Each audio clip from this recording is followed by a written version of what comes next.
The grocery store moment. The fluorescent lights of Henderson's Market buzzed overhead as Marcus Rivera stood quietly in line, his worn baseball cap pulled low over his eyes. To anyone looking, he appeared to be just another tired customer at the end of a long day. His faded jeans and simple gray hoodie gave no hint that the man waiting patiently held a fortune worth $8 billion. Marcus preferred it this way. While other tech moguls basked in spotlight and magazine covers, he had deliberately chosen a different path after selling his revolutionary software company 5 years earlier. He lived in a modest home on the outskirts of Millbrook, a town of barely 15,000 people, where nobody knew or cared about his net worth. The young woman ahead of him shifted nervously, her paint-stained fingers fumbling through a small canvas bag. Sophia Chen had been standing there for nearly 3 minutes, methodically counting and recounting the same collection of crumpled bills and loose change. Her shoulders tensed with each passing second as she realized the inevitable truth. "I'm sorry," she whispered to the cashier, her voice barely audible. "I thought I had enough." Her grocery selection was modest. 2 boxes of instant noodles, a jar of peanut butter, some bread, and a small carton of milk. Basic sustenance for someone clearly stretching every dollar. The cashier, a middle-aged woman named Ruth, tapped her fingers impatiently against the register. "The total is $37.42. You've got $34.50 there." Her tone carried the weariness of someone who had dealt with this situation countless times before. Behind Marcus, he could hear other customers beginning to murmur. Someone checked their phone loudly. Another person sighed with theatrical frustration. The pressure was mounting, and Sophia's face flushed crimson as she desperately searched through her bag one more time, hoping to find coins she knew weren't there. "Maybe I could put back the milk," Sophia suggested quietly, her voice trembling slightly. She was 24, a graduate student at the local art college, and had been living on ramen and determination for the past month, while waiting for her financial aid to process. Marcus watched this scene unfold with growing discomfort. He had witnessed inequality from the comfortable distance of boardrooms and charity galas, but seeing someone's dignity slowly erode over $3 felt different. More personal, more real. Without overthinking it, Marcus stepped forward and placed his hand gently on Sophia's shoulder. "Excuse me," he said softly to Ruth. "I'd like to cover the difference and actually let me pay for all of this." Sophia spun around, her dark eyes wide with surprise and embarrassment. "No, you don't have to." "I insist," Marcus said with a warm smile, already extending his credit card to Ruth. "We've all been there." As Ruth processed the payment, Sophia stood frozen, overwhelmed by the kindness of this stranger. When Marcus handed her the receipt, she managed to whisper, "Thank you so much. I promise I'll pay it forward someday." Marcus simply nodded, watching as she gathered her groceries with tears glistening in her eyes. He had no way of knowing that this moment would change both of their lives forever. Paths cross again. 2 weeks after the grocery store incident, Sophia Chen sat in the sleek waiting room of the Rivera Foundation, her portfolio clutched tightly in her lap. The building itself was a study in understated elegance, modern lines, natural lighting, and walls adorned with artwork from local artists. She had spent the previous evening researching the foundation, learning about its focus on education, arts funding, and community development. The position she was applying for seemed almost too good to be true. Community arts coordinator, with a salary that would finally allow her to focus on her master's thesis without worrying about rent or groceries. The job description emphasized working directly with underserved populations to bring art programs to schools and community centers throughout the region. Ms. Chen, a professional woman in her 50s, emerged from the elevator. "I'm Janet Rodriguez, the program director. Mr. Rivera is ready to see you now." Sophia's heart hammered as they rode the elevator to the top floor. She had prepared extensively for this interview, researching common foundation interview questions and practicing her responses about arts education and community engagement. What she hadn't prepared for was seeing a familiar face behind the mahogany desk. The man who stood to greet her was the same person who had paid for her groceries 2 weeks earlier. Same kind eyes, same gentle smile, but now wearing a tailored navy suit that somehow made him look both professional and approachable. The baseball cap and hoodie had been replaced by the refined appearance of someone accustomed to boardrooms and important decisions. "You," Sophia breathed, her portfolio nearly slipping from her suddenly nerveless fingers. Marcus Rivera extended his hand with a warm chuckle. "Hello again, Sophia. Please have a seat. You're Marcus Rivera?" she stammered, accepting his handshake while trying to process this revelation. "The Marcus Rivera who founded this place?" "Guilty as charged," he replied, gesturing to the chair across from his desk. "Though I prefer to think of myself as the guy who occasionally shops for groceries like everyone else." Sophia sank into the leather chair, her mind racing. "I had no idea. At the store you seemed so normal," Marcus supplied with amusement. "That's intentional. I've found that wealth can create barriers between people, and I'm not particularly interested in barriers." He settled back in his chair, his expression growing more serious. "But let's talk about why you're here. Your application was quite impressive." "Was it really?" Sophia asked, then immediately regretted the question. She sounded like she was fishing for compliments, which wasn't her intention. "Absolutely. Your undergraduate thesis on art therapy for trauma survivors was groundbreaking work. The community mural project you organized in Hartford shows real leadership skills, and your academic performance speaks for itself."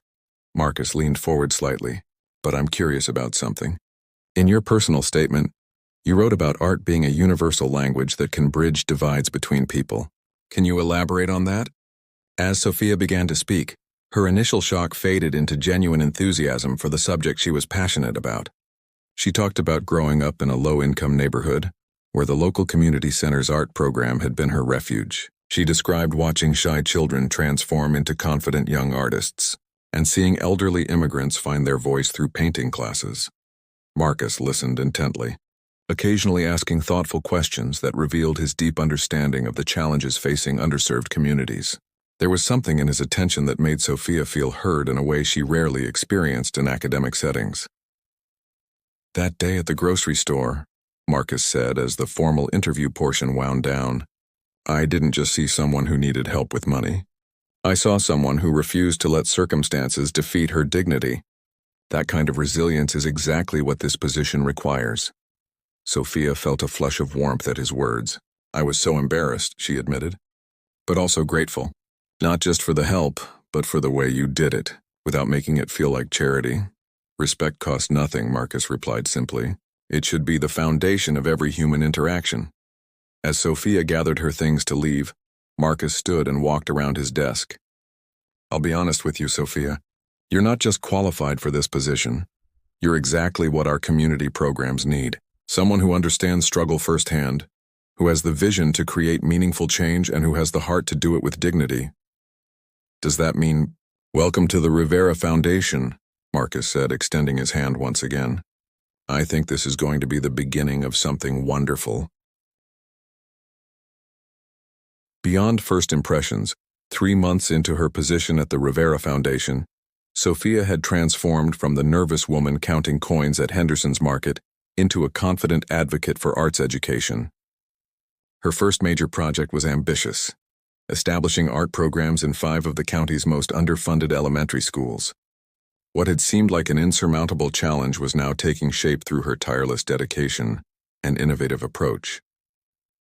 Marcus found himself making excuses to visit the schools where Sophia worked. Officially, he was conducting routine foundation inspections. Unofficially, he was mesmerized watching her interact with the children.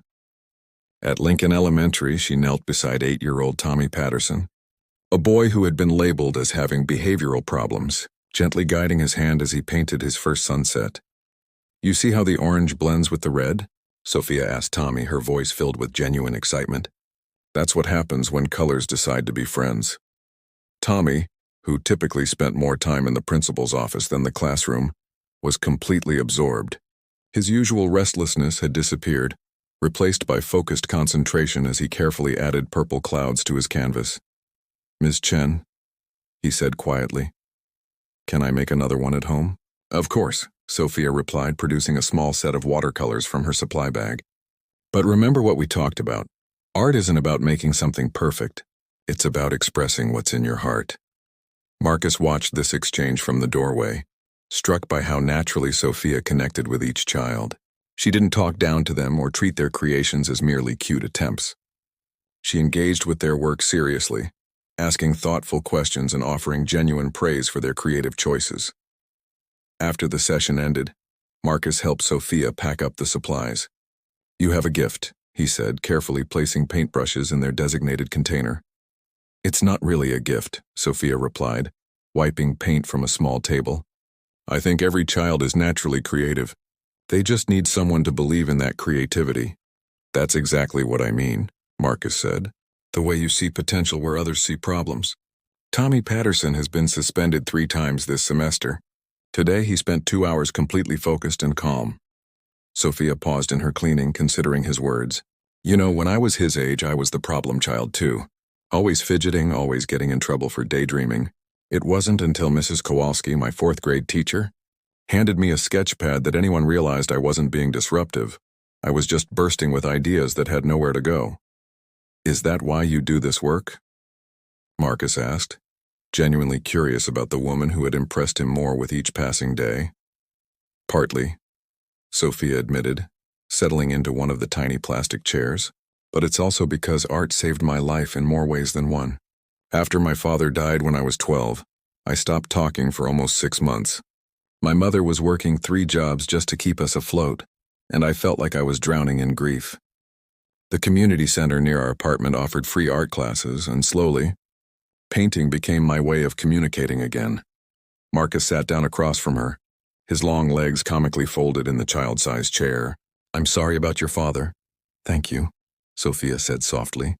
"He was an immigrant from Taiwan, worked as a night janitor to support our family. He used to tell me that America was the land where anyone could become anything if they worked hard enough. After he died, I stopped believing that for a while." "What changed your mind?" Marcus asked. Sophia smiled, her eyes brightening. "Seeing kids like Tommy discover they have something valuable to offer the world.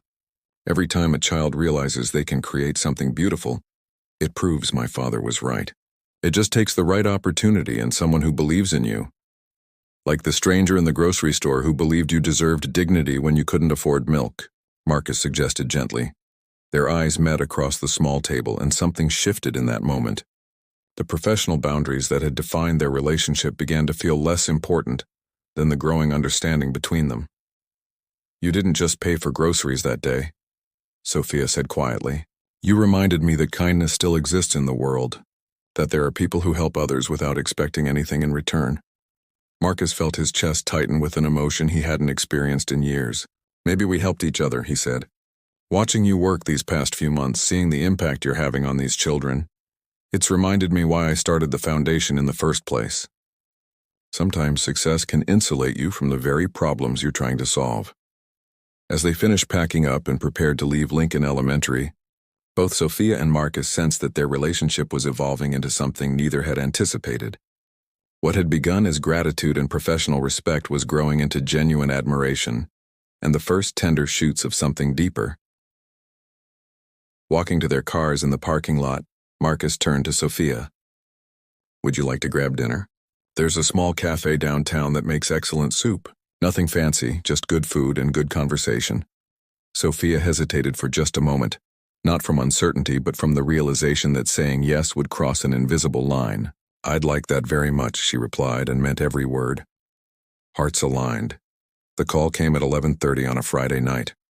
Sophia's phone buzzed insistently on her nightstand, pulling her from the deep sleep she'd finally managed after a long week of program evaluations. Marcus's name appeared on the screen and her heart immediately began racing. He had never called her this late. "Sophia, I'm sorry to wake you." Marcus's voice was tight with controlled emotion. "There's been a fire at Lincoln Elementary. The art room. Everything's gone." Sophia sat up abruptly, fully awake now. "What? How bad is it?" "The entire wing where your program was housed.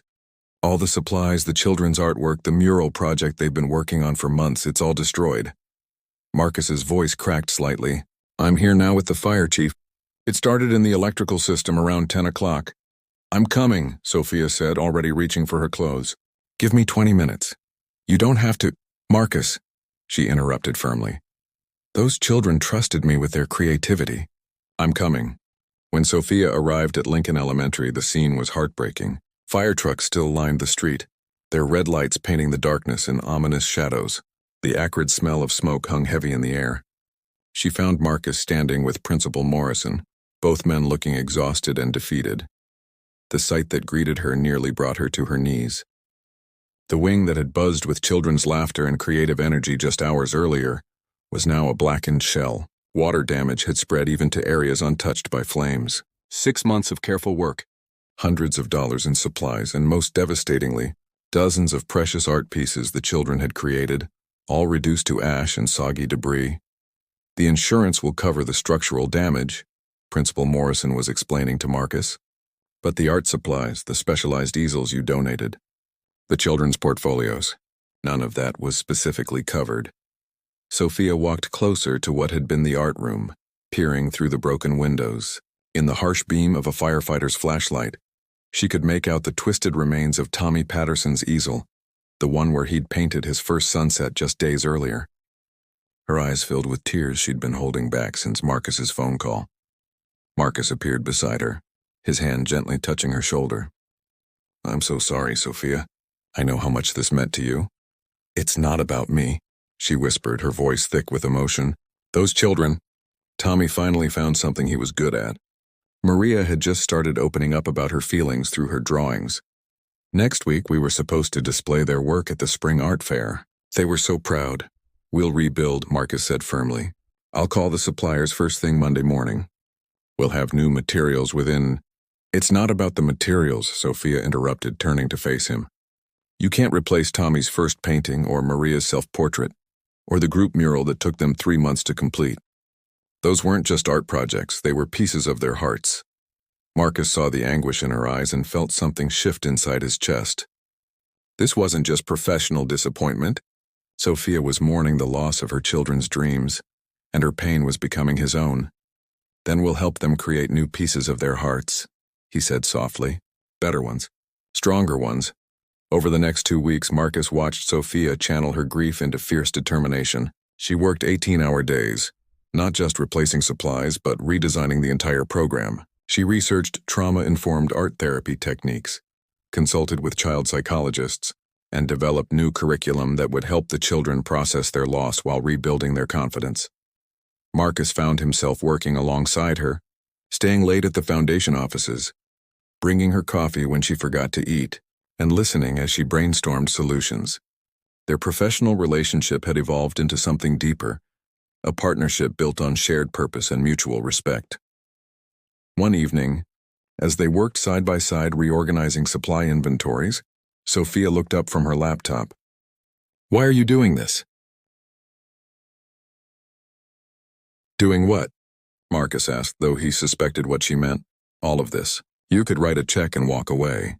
That's what most foundation directors would do. Instead, you're here at 9 o'clock on a Tuesday, helping me alphabetize art supply catalogs." Marcus set down his pen and met her gaze. "Because watching you fight for these children has reminded me what passion looks like. I've spent so many years managing from a distance, writing checks and attending board meetings.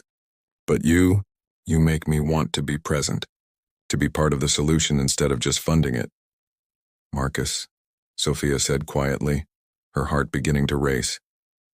"I know this complicates things," he continued, his voice gentle but certain. "I know I'm your boss, and you might think this is inappropriate. But I can't pretend anymore that my feelings for you are purely professional." Sophia felt the walls she'd carefully constructed around her heart beginning to crumble. "I've been trying so hard not to feel this way," she admitted. "You could have anyone. Someone from your world. Someone who understands wealth and galas and board meetings." Marcus reached across the table and took her hand in his. "My world has been pretty lonely, Sophia, until I met someone who reminded me that true wealth isn't measured in dollars. It's measured in the lives you touch and the love you give." When their lips met across the cluttered table, surrounded by art supply catalogs and grant applications, it felt like the most natural thing in the world. This wasn't a fairy tale kiss between a billionaire and a struggling artist. It was something much more precious. Two people who had found in each other the missing piece of their purpose. Love without conditions. 6 months after their first kiss in the foundation office, Marcus and Sophia's relationship had blossomed into something beautiful and genuine. They had kept their romance private, wanting to protect what they'd built from outside scrutiny. But secrets, especially those involving billionaires, have a way of finding their way into the light. The story broke on a Tuesday morning, courtesy of a local gossip blogger who had photographed them sharing dinner at Romano's, a quiet Italian restaurant 2 towns over.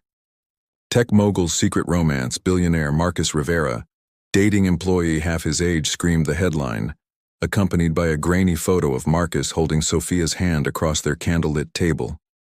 By noon, the story had been picked up by 3 major news outlets.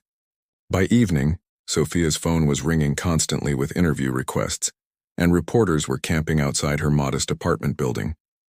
The narrative they spun was predictable and cruel. Naive young woman using her beauty to seduce wealthy older man for financial gain. Gold digger or true love? One particularly vicious headline read, "Foundation employees' meteoric rise raises questions."